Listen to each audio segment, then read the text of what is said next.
I'm standing in the hallway of Bright Haven Community Center staring at the door to my office, or what used to be my office. The nameplate's gone, just a rectangle of cleaner paint where Marlie Brooks' program coordinator used to be. Under the morning sun, slanting through the window, I can still see the faint outline of my name like a ghost etched in dust. No one told me they were taking it down. No email, no call, just this quiet erasure smooth as a knife through butter. My hand tightens around the sunflower mug in my grip, the one Aisha painted for me 2 years ago at the teen art workshop. Its color's faded, but stubborn. It's warm from the coffee I haven't sipped, and it feels like the only thing tethering me to this place. Yesterday, I was in the break room planning the winter mentorship schedule when Lena Carver, the new director, walked in. She didn't sit, didn't look at me, just said, "Marlie, your role's been phased out. The board's moving in a new direction." Her voice was crisp, like she was reading a script. "HR will send details by end of day. You'll need to turn in your key." I stood there, my pen still hovering over the calendar, and managed, "Phased out." "Since when?" She shrugged already, halfway to the door. "It's about alignment. Fresh perspective. You've done great, but we need a different energy now." Great.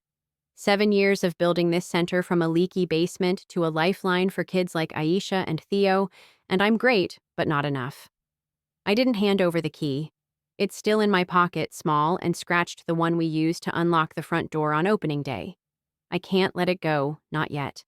I walk to the garden out back, the mug still in my hand. The sunflowers are wilting, their heads heavy, but they're still here like me. I sit on the wobbly bench we built last summer, the one Theo swore was rustic when we botched the screws. This place was my proof that I could build something lasting, something better than the foster homes I bounced through as a kid where my name was just a line on a form. I wrote the grants that got us this building trained. The staff started the teen program that sent 3 kids to college. I stayed when the heat broke, when the budget bled, when Jalen, the founder, left for Seattle. I stayed because Bright Haven was my home, and homes don't let you go, but they do, apparently. I pull out my phone, open the staff email from HR. Subject: transition update. It's polite, sterile severance terms, a request to return all center property, including the key. There's a line about my valuable contributions that feels like a pat on the head. I close it, my chest tight. Emery, my assistant, texted me last night. "This is bullshit, Marlie. Lena's acting like you never existed." I didn't reply. I couldn't. Because if I start talking, I'll have to admit how much this hurts, not just the job, but the betrayal, the silence. I think back to the beginning when Jalen and I were just 2 dreamers in a basement surrounded by secondhand chairs and a coffee maker that never worked right. He had the vision, big speeches, donor charm. I had the grind, grant proposals, schedules, fixing the Wi-Fi when it crapped out. We were a team or so, I thought. When he got tangled in a legal mess with his old job, I signed as the legal representative for Bright Haven's nonprofit status, just to keep things moving. "Temporary," he said. "We'll fix it later." Later never came. He left, and I stayed building believing. Now Lena's here with her corporate polish and boardroom allies, and I'm out. But as I sit here, the mug's sunflower staring up at me, the key pressing against my thigh, I feel something shift. Not anger, not yet, but a spark. They think I'm gone, that I'll fade quietly. They don't know I built the foundation they're standing on. They don't know I still hold the key not just to the door, but to something bigger. I don't know what I'm going to do, but I know I'm not done. Not with Bright Haven, not with me. I'm back at Bright Haven before dawn, the sky still bruised with night. The keys in my hand, its scratched edges cold against my palm. I shouldn't be here, not after Lena's phased-out speech and HR's email demanding I return this very key. But it still works, slipping into the side door's lock with a soft click like it's been waiting for me. I clutch the sunflower mug, Aisha's gift, its faded petals grounding me as I step into the dark hallway. The air smells like chalk dust, and yesterday's coffee, familiar but wrong, like a house you've moved out of. I head to the storage room, a closet-sized space where we keep physical records, grant applications, tax filings, the stuff nobody digitizes because it's old school. I set the mug on a shelf, its chip glinting under the flickering fluorescent. The files are my last shot at understanding why I was erased so cleanly, why Lena and the board thought they could rewrite Bright Haven without me. I pull open a metal cabinet, the screech loud in the silence, and start flipping through folders. It doesn't take long. In a binder labeled City Grants 2018, I find a copy of the Youth Empowerment Fund application, a $50,000 grant I secured for the teen program. My signature's at the bottom, Marlie Brooks, legal representative. I freeze rereading the title. Legal representative. I'd signed it to keep Jalen's name off the paperwork during his legal mess, a stopgap we never fixed. I dig deeper, pulling the IRS Form 990 from the same year. There it is again, Marlie Brooks, principal officer. My name, not Jalen's, not Lena's, is tied to Bright Haven's nonprofit status. Legally, I'm still the one who speaks for this place. I keep searching, my pulse ticking faster. In a folder marked 2024 budget, I find a discrepancy. The Youth Empowerment Fund shows a $30,000 withdrawal redirected to consulting services. The recipient, Carver Consulting Group, Lena's old firm. The grant was meant for art supplies, mentorship stipends, college prep workshops. Instead, it's padding Lena's rebrand. Worse, the withdrawals signed by Lena, not me. She's not authorized. Nobody bothered to check. I snap photos of the documents with my phone, my hands steady but my mind racing. This isn't just sloppy bookkeeping. It's fraud or close enough to make the IRS sit up. And I'm the one who can call it out because my name's still on the dotted line. The key in my pocket feels heavier, like it's not just for the door, but for the truth I'm holding. I'm about to leave when I hear footsteps. I shove the files back, grab the mug, and duck behind a shelf. The door creaks open, and Emery's voice whispers, "Marlie, you here?" I step out, my heart still pounding. She's holding a flashlight, her eyes wide. "Jesus, you scared me. What are you doing?" "Looking for answers," I say, keeping my voice low. "You shouldn't be here, Em. Neither should you." She shoots back, but there's no judgment, just worry. "Lena's been asking about you, saying you stole center property. I think she knows you kept the key." I nod, not surprised. She's covering her tracks. I found something grant money's been redirected to her old firm, and my name's still on the legal docs. Lena's moves. They're not legit. Emery's mouth drops. "You're kidding. What are you gonna do?" "I don't know yet," I admit. "But I need you to keep this quiet. Can you get me the digital backups of the grant reports, the ones from last spring?" She hesitates, then nods. "Yeah, I'll email them tonight. But Marlie, be careful. Lena's got Jonas Tate in her pocket and he's not messing around." I thank her and slip out the mug in one hand, my phone with the photos in the other. The garden's quiet as I pass the sunflowers barely visible in the pre-dawn gray. I think about Aisha, how she'd light up when we handed out new sketchbooks paid for by that grant. I think about Theo, whose mural still covers the rec room wall. Lena's not just stealing from me, she's stealing from them. At home, I spread the photos on my table, the mug beside them, like a silent witness. I call Soraya, my nonprofit friend who's seen her share of boardroom fights. Lena's been siphoning grant money, I tell her, explaining the files, the signatures. And I'm still the legal rep on the IRS forms. She didn't have the authority to touch that fund. Soraya whistles. "That's a landmine, Marlie. If you report this, the IRS could freeze Bright Haven's accounts. You sure you want to play that card?" "I don't want to burn it down," I say, my voice tight. "I want it back, the real Bright Haven for the kids." "Then you need allies," she says. "Donors, community leaders, someone with pull. And you need to know who's behind Lena. This isn't just her. Someone's signing off." I nod, thinking of Ms. Linnea, the donor who funded the garden. She's got connections, and she trusts me. But there's another name nagging at me, Jalen. He was at that donor event playing founding partner for Lena's crowd. Why's he back? And why didn't he warn me? I pull up an old email with his number, my thumb hovering. The mug's sunflower stares up, its colors soft but unyielding. I don't want to call him. He left me to carry Bright Haven alone, and now he's waltzing back like it's nothing. But if he knows something, I need to hear it.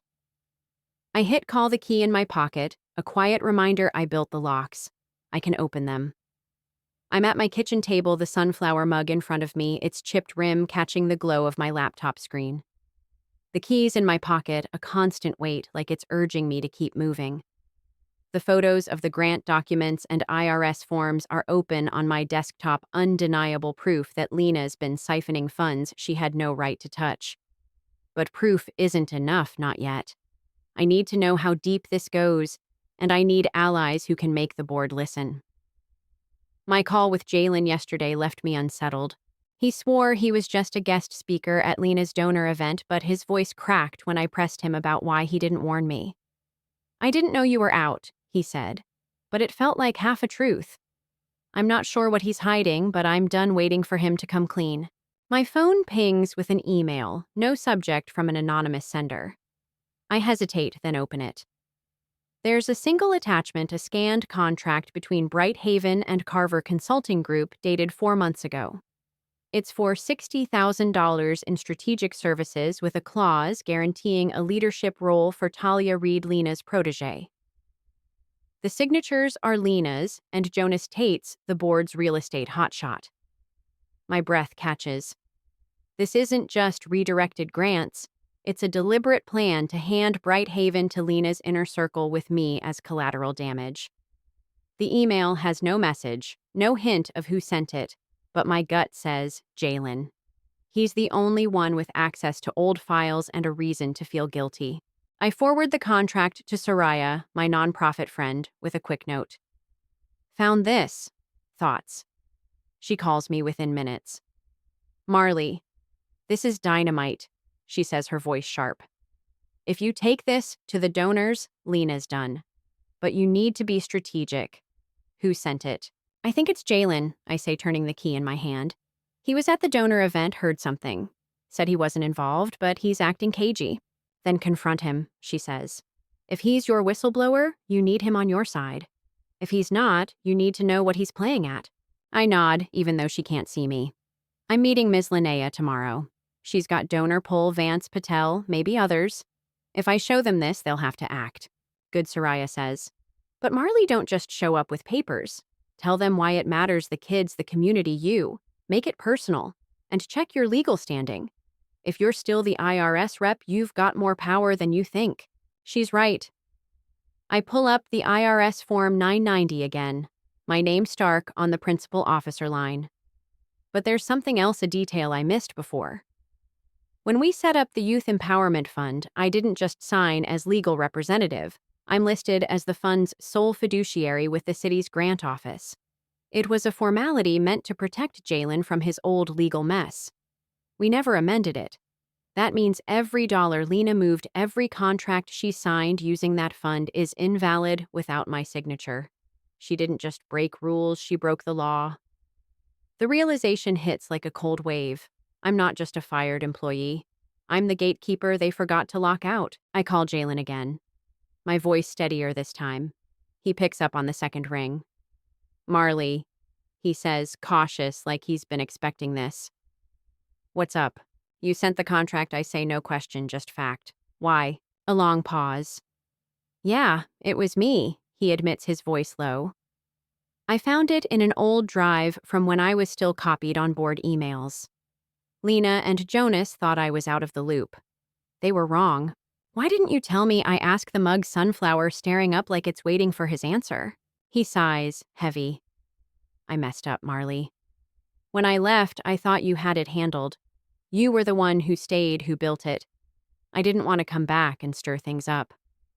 But at the donor event, I overheard Lena talking to Jonas about clearing the deck for Talia. I started digging, found the contract. I sent it because I owe you. You owe me more than an anonymous email, I say, sharper than I mean to. You left Jalen. I carried Bright Haven alone. And now you're back playing founder for Lena's show while she erases me. I wasn't playing, he says, defensive. I thought I was helping, keeping the center's name out there. I didn't know she was screwing you over until it was too late. I pause, weighing his words. There's something else, I say. I'm still the fiduciary for the Youth Empowerment Fund. Every move Lena made with that money's void without my signature. Did you know? Silence, then a soft curse. No. Jesus, Marlie, that's huge. I knew you signed for me back then, but I thought they'd updated it. They didn't, I say. And now I'm going to use it. He's quiet for a moment. What do you need from me? Everything you've got, I say. Emails, notes, anything from that event. And if you're really sorry, show up when I confront them. Be my witness. I'm in, he says, no hesitation. Just tell me when. We hang up, and I lean back, the mug warm under my fingers. The key in my pocket feels like it's humming, alive with possibility. I'm not just fighting for my job anymore. I'm fighting for the truth, for Aisha and Theo, for the garden, and the kids who need this place to be more than a line item. Lena thinks she's won, but she's about to learn you can't erase someone who holds the lock. I email Ms. Linnea, attaching the contract and a summary of the fiduciary issue. Can we meet with donors tomorrow? I have proof Lena's been misusing funds, and I'm still the legal rep for the main grant. Her reply comes fast, 2 p.m. My office. I'll bring Vance and Patel. Be ready. I close my laptop, pick up the mug, and run my thumb over its chipped rim. Tomorrow, I'm not just walking into a meeting.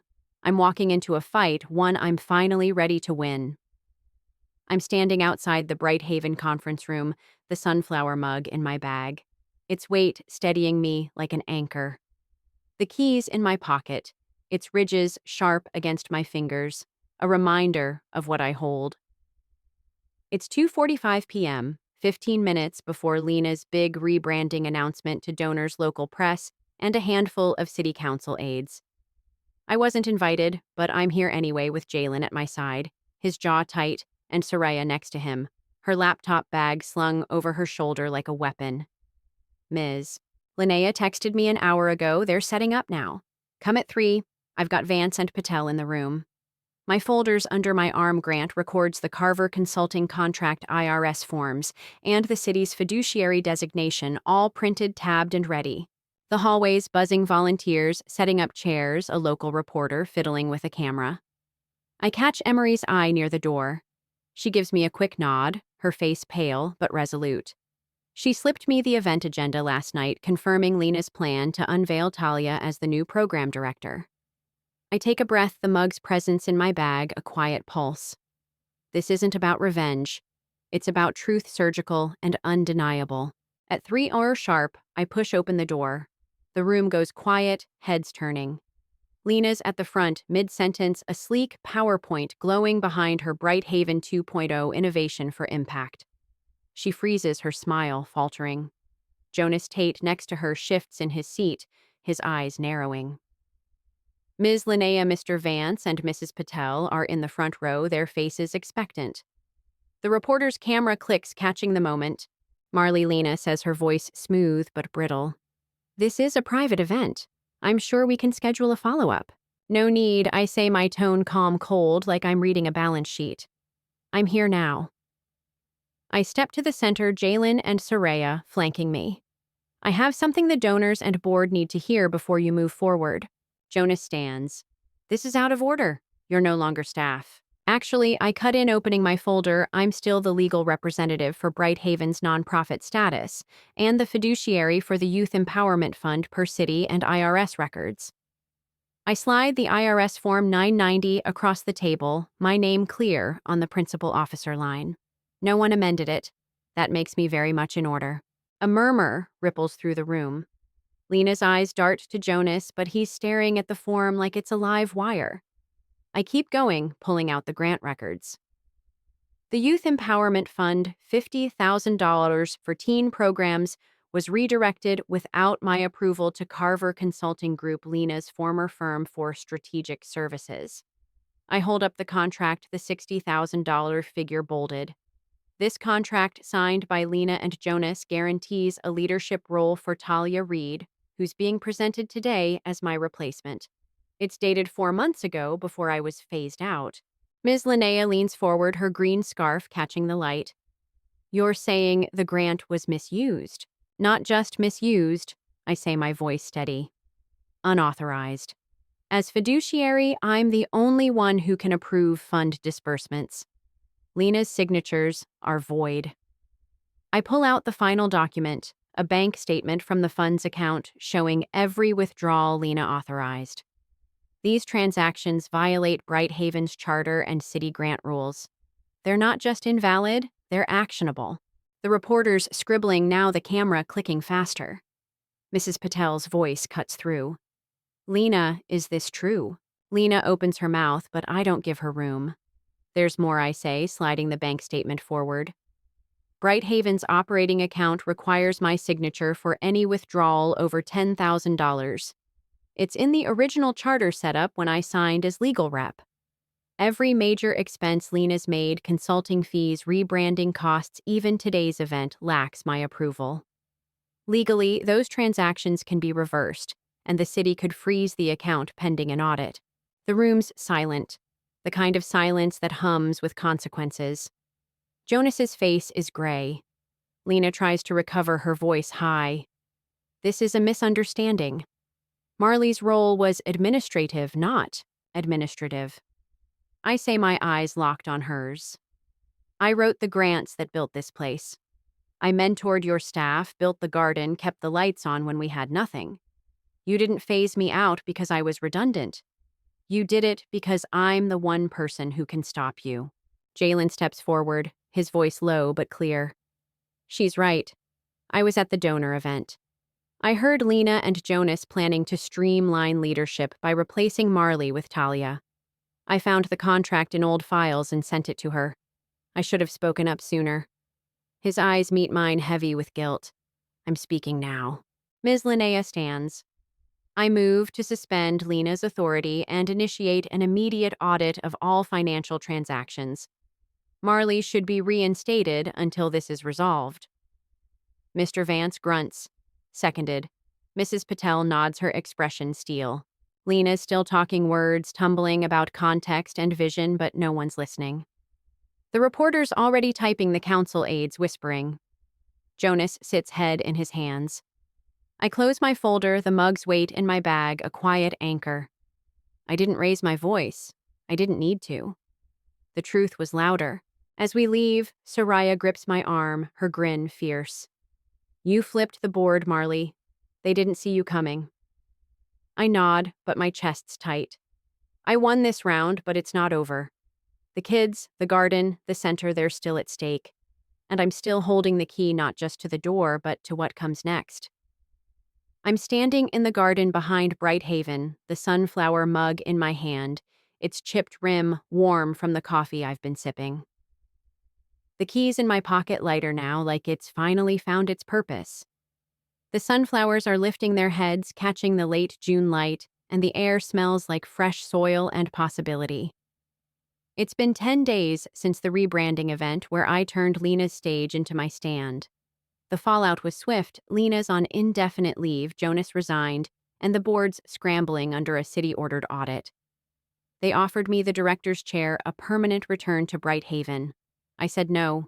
The mug's sunflower, painted by Aisha, glows in the sunlight, a reminder of why I fought not for a title but for this place, these kids, the dream I built from a basement. I'm not here to reclaim my old office. I'm here to start something new, something mine. The audit's still ongoing, but Ms. Linnea, Mr. Vance, and Mrs. Patel rallied the donors to protect the Youth Empowerment Fund. They voted to spin it off into a new entity, one I'll lead, focused on mentorship and creative education. The community backed it with volunteers like Emery and even Jalen signing on. It's called Sunflower Roots, named for the garden and the kids who grow here. Today's the groundbreaking for our new space, a small building across town leased with donor funds. I'm holding the key, the same scratched bent one from Brighthaven. It doesn't fit this lock, but I brought it anyway, a symbol of what I carried through. The mug's on a folding table nearby next to Aisha's sketchbook. She's here sketching the crowd, her pencil flying. Theo's helping set up chairs, his mural designs taped to a board for the new center's walls. Emery's directing volunteers, her confidence sharper than it was a month ago. Ms. Linnea approaches, her green scarf bright against her coat. You did this, Marlie. she says, her voice soft but firm. Not just the fight, but this giving the kids a place to grow. I shake my head, the key warm in my pocket. They did it. Aisha, Theo, all of them. I just stopped letting people erase us. She smiles, squeezing my arm. Don't stop.